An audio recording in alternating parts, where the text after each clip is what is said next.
meeting that was disrupted. We're supposed to have a meeting at Listil, where some of us were informed in the wee hours of the night. I think personally I was informed a few minutes to midnight that we had a meeting the following day at midnight at Listil. I mean, that raised question marks because I didn't know the urgency of the meeting, that we had to be called, in the wee hours of the night. Okay. Well, but they said the meeting has been called. I was like, fine. Then in the morning, the venue was changed. They said we shall have a caucus meeting at City Hall. Now, in between that, the party received information that the caucus was going to sit. And the party president summoned us to go to the headquarters for a meeting. Now, unfortunately, our chairperson caucus said she was not available, and therefore we could not have the meeting at the headquarters, since she had since she had other engagements. But for some of us, like me, I was ready to go for a meeting at Nyajura. So the Nyajura meeting flopped, and then we continued to go ahead with our caucus meeting at City Hall. I think it was proceeding quite well. Like, this was a debate. You're not supposed to agree on each and everything. We have divergent views. So there are those that were saying we needed to hold elections there and then to select who should be the flag bearer in the speakership race. And some of us were opposed to that.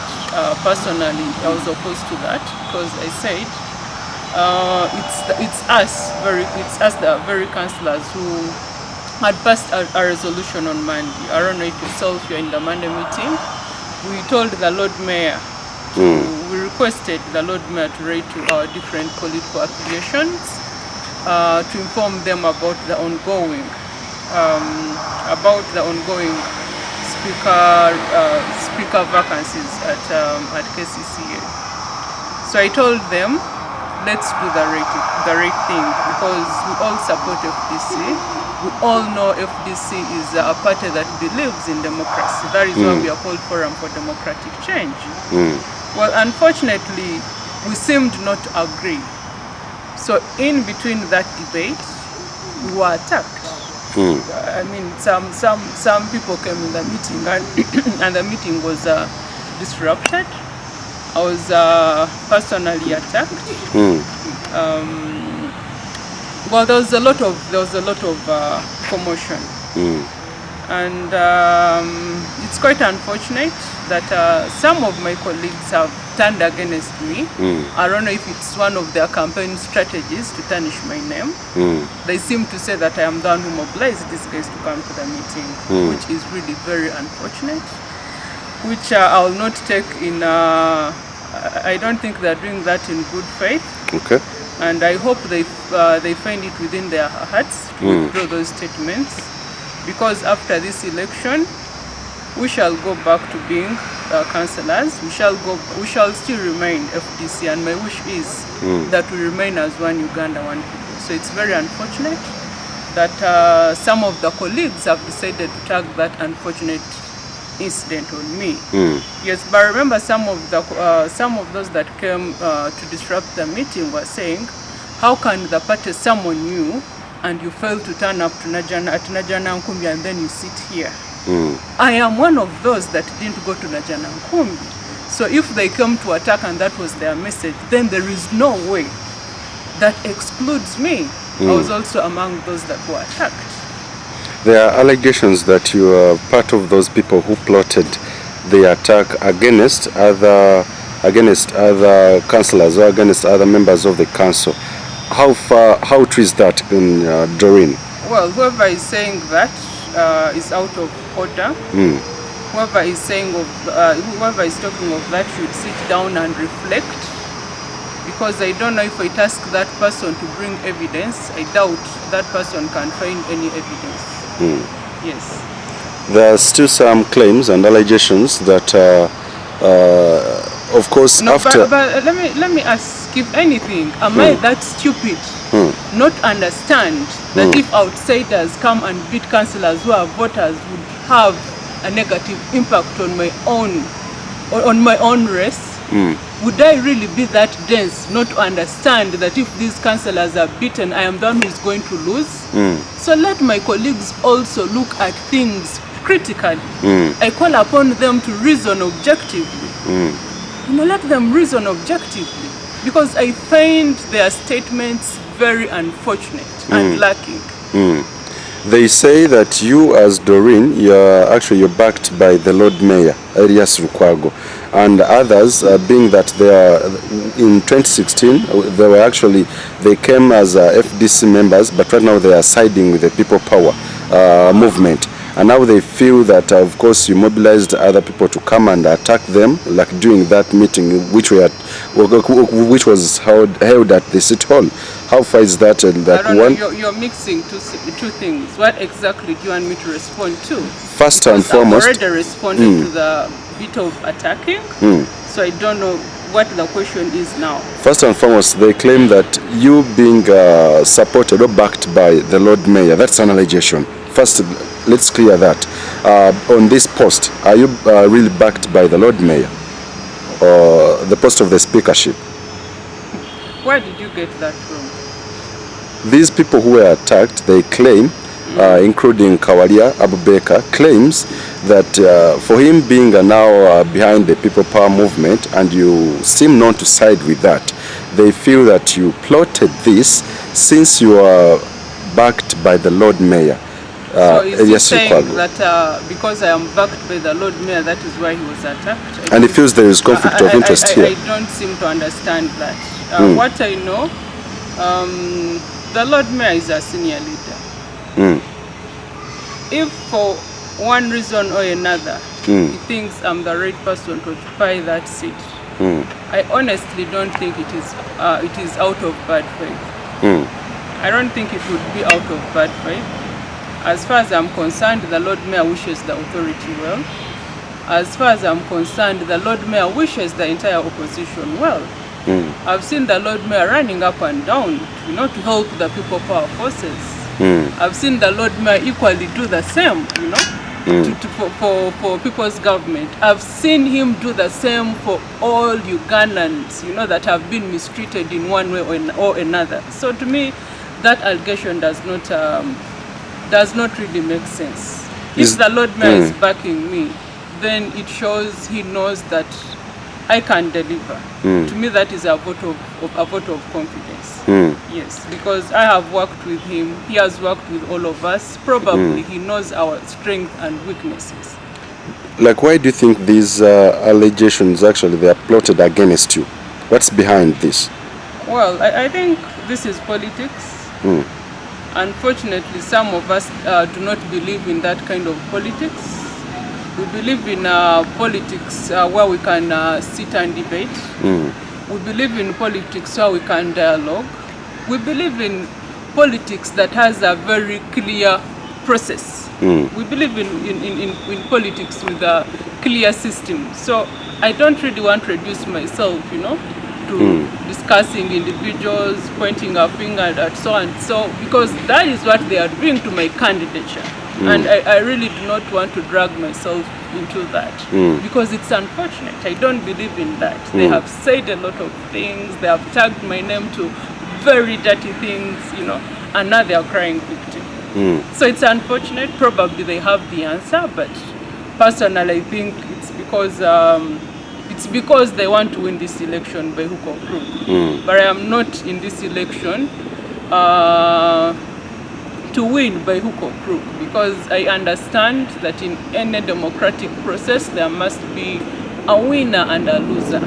And I am happy that the party has summoned us for a meeting on Saturday. Personally, I'll be present, and I'll go by the decisions of the party. I have never been above the party. I am not going to start being above the party. So whatever decision they bring, whether it is in my interest, whether it is in the interest of any other of my colleagues I am with in the competition, I will go by that decision. I believe the party is interested in seeing us remaining one. I don't think the party is interested in seeing us divided. According to you, who was behind, or who is behind this attack, or behind this back at the cases that happened yesterday? Well, personally, I have no idea who is behind. But the people who came to disrupt the meeting are known. So maybe they could be asked, and they could answer that question well. But as far as I'm concerned, they were saying, why were we summoned for a meeting at the headquarters and we failed to turn up, and yet we had the courtesy to hold a meeting at City Hall? Yes, because they felt somehow we are undermining the authority of the party, that we undermined the party president. Don't you think these claims or allegations, they have a certain negative impact onto your candidature? Definitely they have a negative impact on my candidature.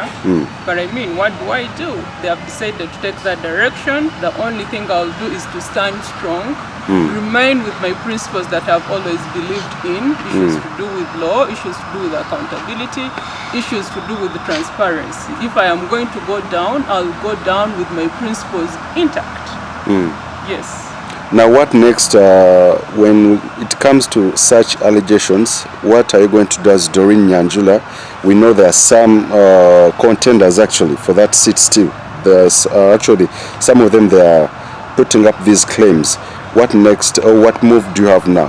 Well, the only thing I have to do as a candidate is to sit down with my fellow councillors. They are sober people. I believe they are people who understand, you know. I have to sit with them and explain to them, because that I cannot do such a stupid move. Yes, I'll talk to them, and I believe they will understand, because I know my colleagues are people who will understand. Some of them emotions are so high, but I'm sure when they come down, we shall have a discussion.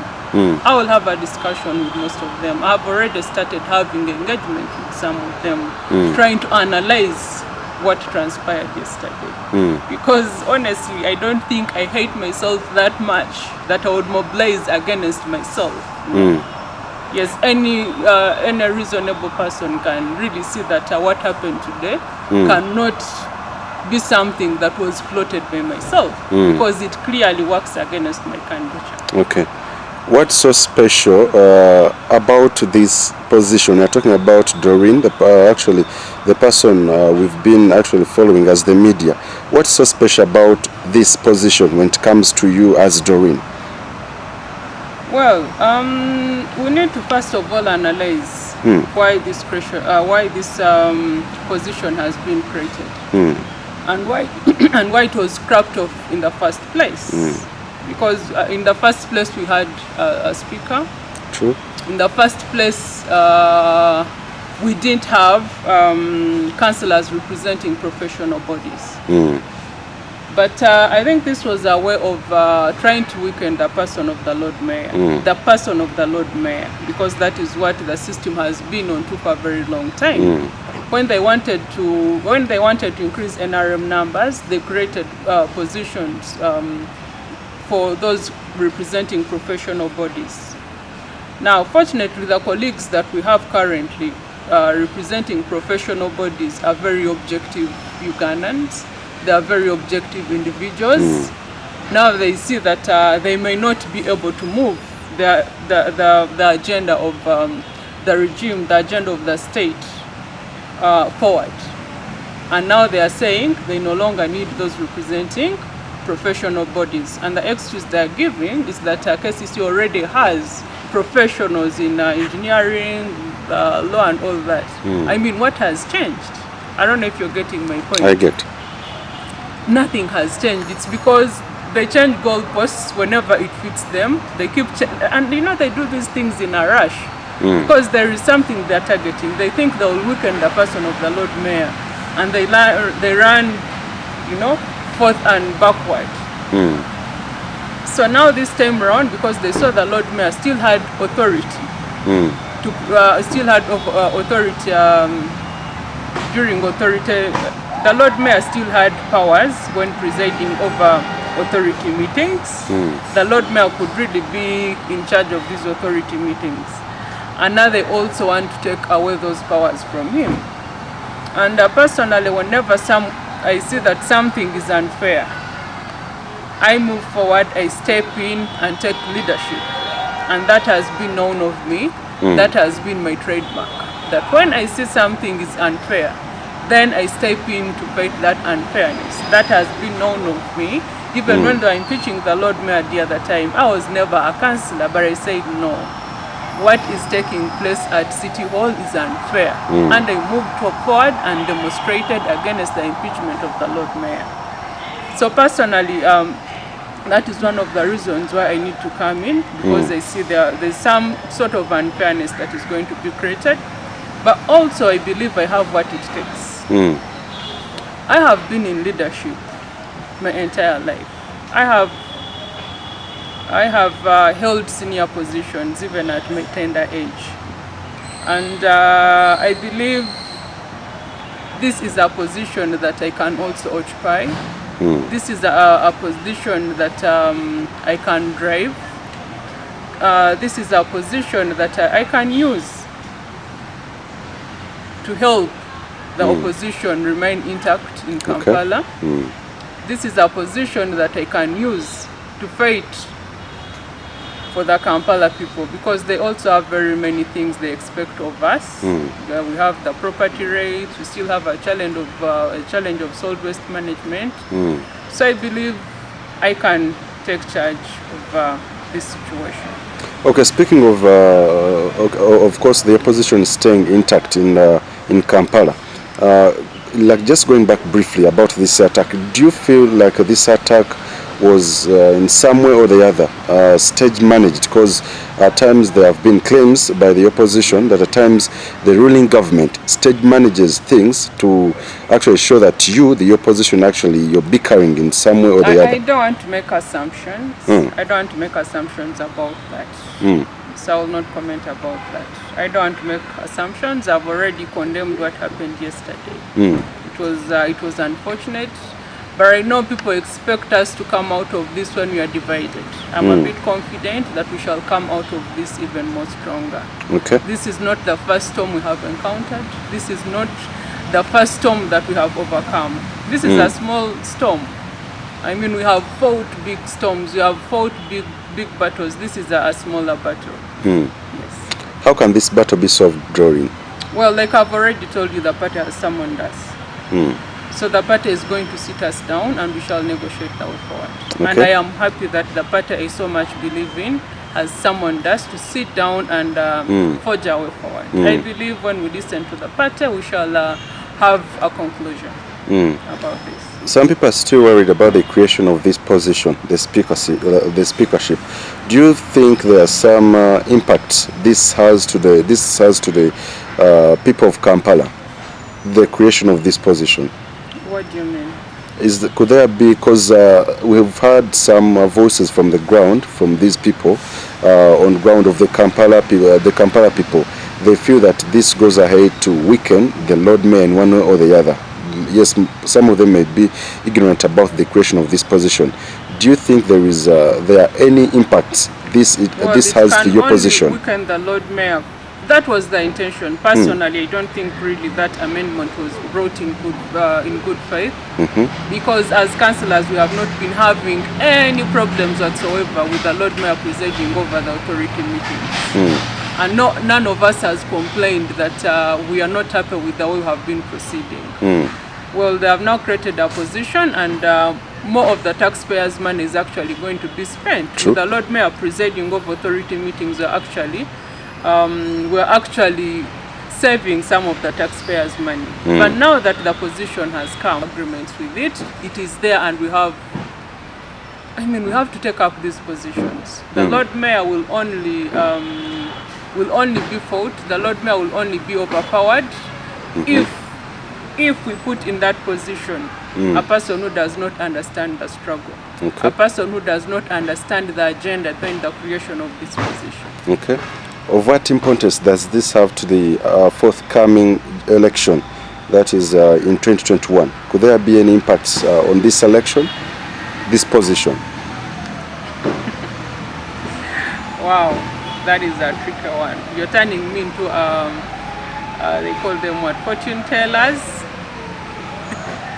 Well, I don't know. Definitely the impact will be there. Some of the consequences will be negative. Some of the consequences will be positive because we saw the same thing happen some years back. But I'll leave that to the future. I'll leave that to the future. I really have no powers, to talk about the future. I'll leave that to the future. Okay, so what are some of the things, because people will love to hear from you as a leader and you're vying for this position, what are some of the things you will stick on to say that if I win, in case you win that position of the speakership, what values are you going to stick on as the speaker in case? One of the things I really want to stick on and push for issues to do with accountability. Okay. Billions of taxpayers' money in KCCA cannot be accounted for. That is something that I am really going to put my energies on. The other thing I am going to put my energies on is really service delivery. Kampalarians for a very long time have been struggling with solid waste management. And yet even us as KCCA, we give out money we allocate money for garbage to be collected in the city. So basically, I am going to put the major emphasis on accountability. Okay. Yes, to really see that, yes, the people of Kampala are paying taxes. Are they receiving services for what they pay their money for? So I am going to push for accountability. Okay. I am going to push for improved service delivery. And I believe with the able team of councillors, with the support of councillors, we shall be able to see change moving forward. Basically, that is what the Lord Mayor has been doing. And some of us appreciate his efforts. We know he's someone who believes in accountability. We know he's someone who believes in the rule of law. So I'll basically push the agenda that he has been pushing forward. Because I don't disagree with the agenda that he has been pushing forward. And I think largely that is why that is why he's hated, because he believes in accountability, he believes in the rule of law. Okay. But I am going to stick by that no matter what. Do you feel, yes, because you've mentioned about that, yes, that's why he's hated, the Lord Mayor. Do you feel actually you being actually advocating for the same values he advocates for, the Lord Mayor? Do you feel that these people who actually who are stage managing, if possible, these allegations, they fear your zeals and they fear your personality because you're going to be taking up this position? Do you think they have that fear as well? Because there are some things you emulate from the Lord Mayor. I don't know the people you're talking about. These ones who are putting up the allegations, the claims about the attack. But are you sure people, which claims are they putting anyway? Because me, I've not heard their claims. The claims of you attacking, being behind of the attack. Are they saying they attacked because they fear my personality? That's what I want to hear from you. Do you feel that they did this, if possible, to just tarnish your name because they know you stand for the values and you emulate the Lord Mayor, of course? Do you feel that there is that fear since some of them they are contenders? I don't want to discuss assumptions. I know these guys were involved in this and they have stated their reasons. But who are they, Doreen? Why don't you mention them? As to why they did what they did. Well, yes, these are party members. I'll not distance myself from them. Some of them are known to me. Some of them are known to even those councillors. Others are not known to me. They are not, really, they are not known to me at an individual level, no. We all belong to the same party. That is how I know them. Yes. Apart from politics, could there be anything else they might be plotting apart from politics, according to you? I don't know. I don't know if there's anything else they are plotting. I wouldn't know. Okay. But this is an incident that happened yesterday, and I believe investigations are ongoing. Okay. We shall come to the root of this. Yes. Speaking of this position, lastly, yes. Speaking of this position, do you feel you've served the Kampala people enough before even you push for the speakership? What do you mean serve the Kampala people? You as me as an individual? As a councillor, yes, as a councillor. Do you feel you've served them before even you push for the other position? Well, I believe I've served my constituency diligently. Okay. I've always stood for those that I have all stood with those that for one reason or another have been fought. And Well, I have really participated in a number of activities that seem to be against the people of Kampala. Okay. And to me, that is the most important thing. If it is standing with a common person, I have always stood with a common person. And I've always gotten in trouble for standing with a common person. I'd love to pick your final remarks on two things, just about the attack and secondly about the position of the speakership. Your final remarks. Well, the attack was unfortunate, but two wrongs do not make a right. I was also attacked because the attack was to all those who were involved in that meeting. And but well, personally, I'm not deterred because I know there's some negative publicity against me. It's unfortunate that this is coming from my own colleagues.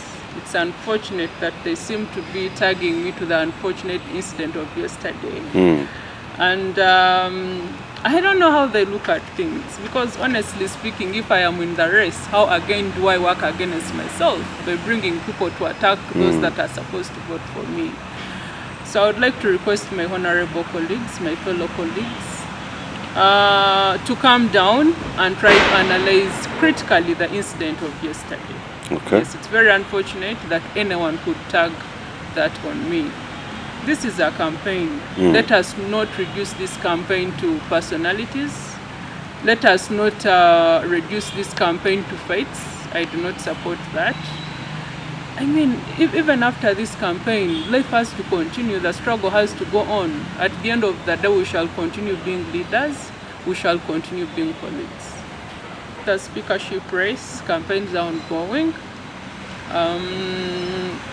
I'm moving.